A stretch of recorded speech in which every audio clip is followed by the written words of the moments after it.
welcome back to the channel. This time I got a 40cc 4-stroke pocket bike that I'm going to be working on. The real reason why I got this is because in the pictures I could only see really the transmission casing and it looked like the same motor as my dirt bike that I just got. So I was thinking of taking the piston from it or the whole engine. Although, as you can see, and like I mentioned, it's not a 2-stroke 49cc, it's a 40cc 4-stroke, so that's okay. Before I took it apart, I wanted to show you guys, and let's work our magic on it. It's missing a tank, and my idea is to use the tank from the dirt bike and the seat to easily transform the way this bike looks. I just gotta mount the seat somehow.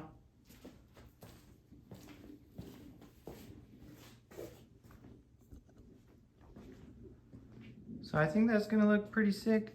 All I gotta do is just fix up that seat, reupholster it, attach the seat maybe with some zip ties.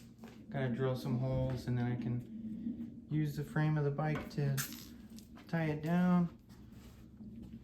The first thing I'm going to do is take the carburetor, take these 4 screws off, take it all apart. You can take it off of this throttle assembly.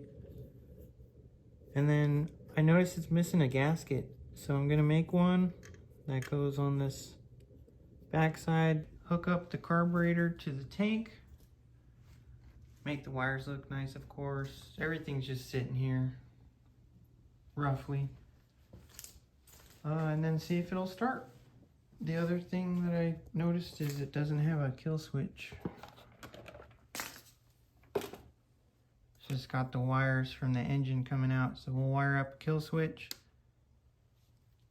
I already degreased the engine, but it's still pretty old. Got good compression. Made sure to check that before I bought it. So this so far has only cost me $35. I kind of sadly jumped the gun on it, but at least it's still pretty cheap, and if it runs good, it'll be a fun little bike and I can sell it to someone, make a bit of a profit. I have the front fork.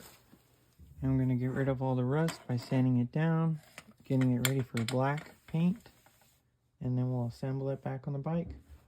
The grip was really messed up, so I took a X-Acto blade and tried to cut it straight.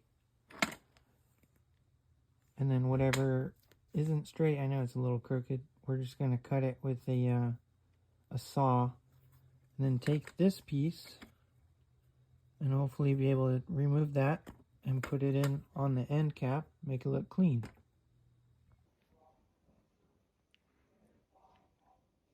Here we have the restored handlebars, nicely painted.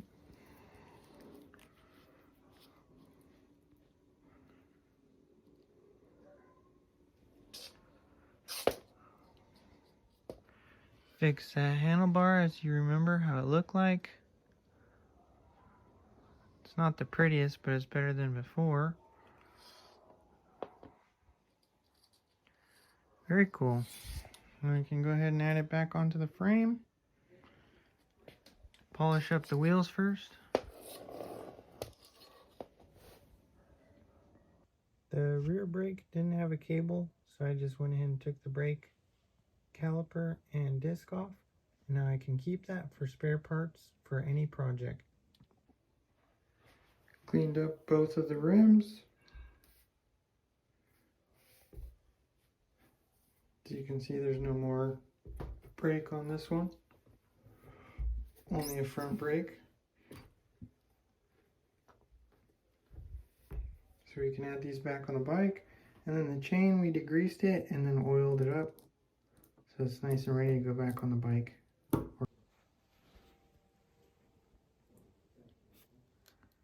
think it looks pretty nice without the rear caliper and brake covering the 3-spoke wheel. Looks more open. Front fork installed. Nice and neat looking. Also, I got the seat taken apart.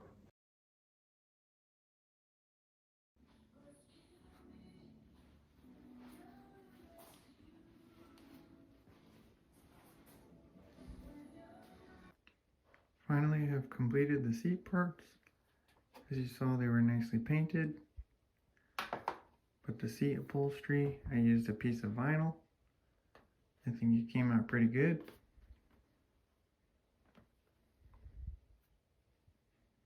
Now let's go ahead and put it all together.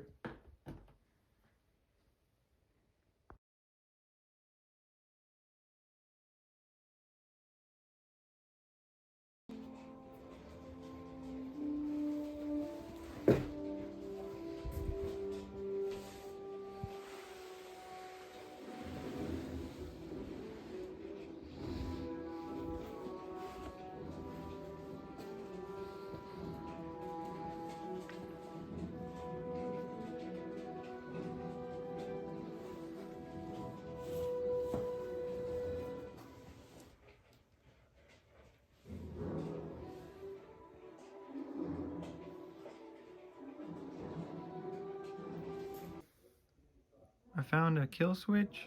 It's a temporary. You just hold it down and that'll shut off the engine. And since it's not active, it's not closing the circuit at the moment, so the engine can run until you hold that button down. And I'm gonna mount it right here. I'm just gonna drill a hole and plant it in there, so while you're riding on the left hand, you can with your thumb push it down. So let's get to it.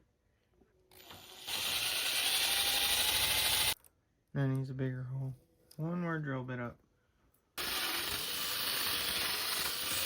So this is how you test if your kill switch works. Right now I'm not pushing the button in, and I'm gonna pull the pull starter with the spark plug up against the metal connected to the ignition coil. It should spark. I saw it, but I'm gonna redo it just to confirm. The button is not being pushed. Plenty of spark. Now I'm gonna hold down the button and there shouldn't be a spark. Perfect, you see that? Now let go of the button, spark, hold the button, no spark. So that's exactly how this kill switch works, because it grounds out the circuit.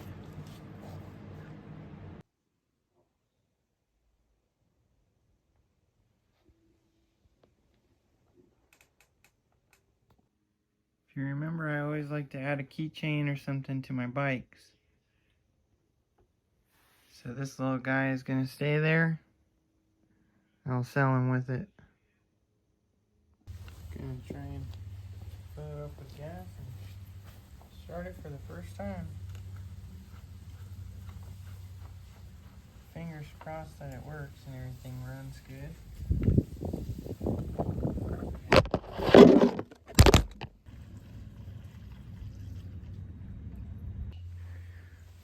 Okay, so it's a little fiasco, but I wanted to help you guys out. That's what these videos are for.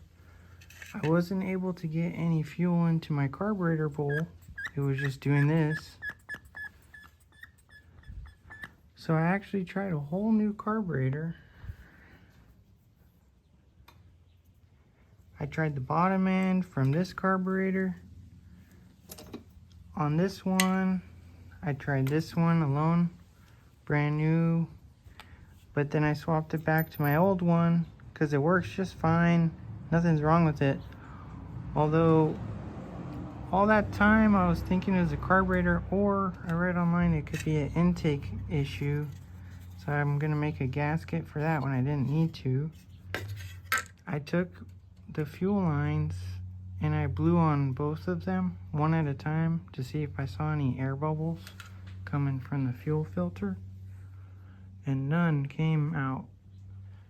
So the culprit was that the fuel line was broken off and there was nothing that I could even suck onto. It was just breathing air from this tube out the other tube.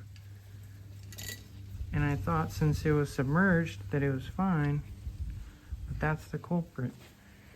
I just gotta get myself a new fuel line connected with the filter inside the tank, and it should be good to go. Quick trip to the True Value. Got the new fuel hose. I'm gonna pull this through enough to where the filter can sit on the floor of the tank. Reinstall this and cut it to size.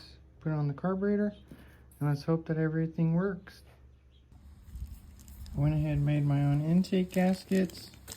I don't want to take any chances. The one behind the intake assembly, and then the one that mounts to it. I already got the new fuel hose mounted. We just need to put the carburetor on and then cut the fuel hose, put it on, add some gas, and then we can try and let it rip. So this is take 2. There's enough fuel that's covering the filter in there. You just can't see because it's dark. Got it all connected up. So now I'm going to see if the primer bulb wants to suck up some gas or if it still doesn't want to. Let's see.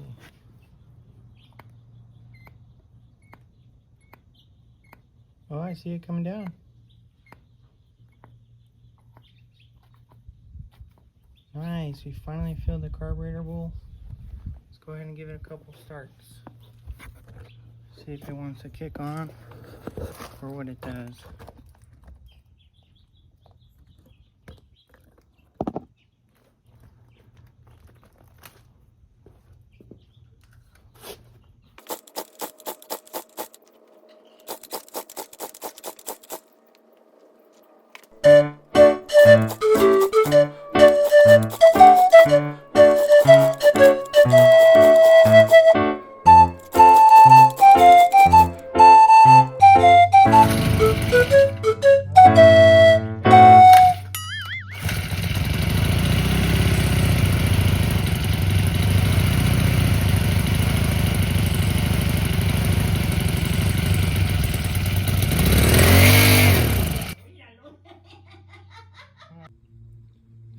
Take 3.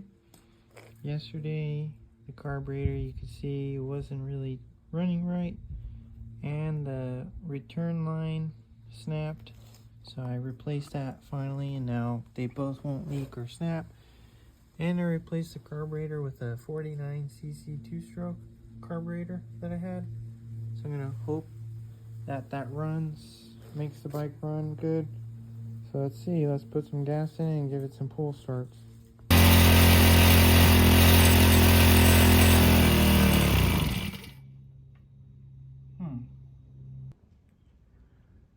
Well, sadly, I didn't get to ride it, and I'm going to sell it like so, as is. Reason being is even after changing the carburetor and installing a choke, which was tedious to make it work, still doesn't want to work right. So, to be honest, I got too many projects to worry about, and somebody else can tune it and get it running right. At least I know that it runs and it doesn't have any leaks, or so it's got potential. I just don't want to give it the time right now. Thanks for watching.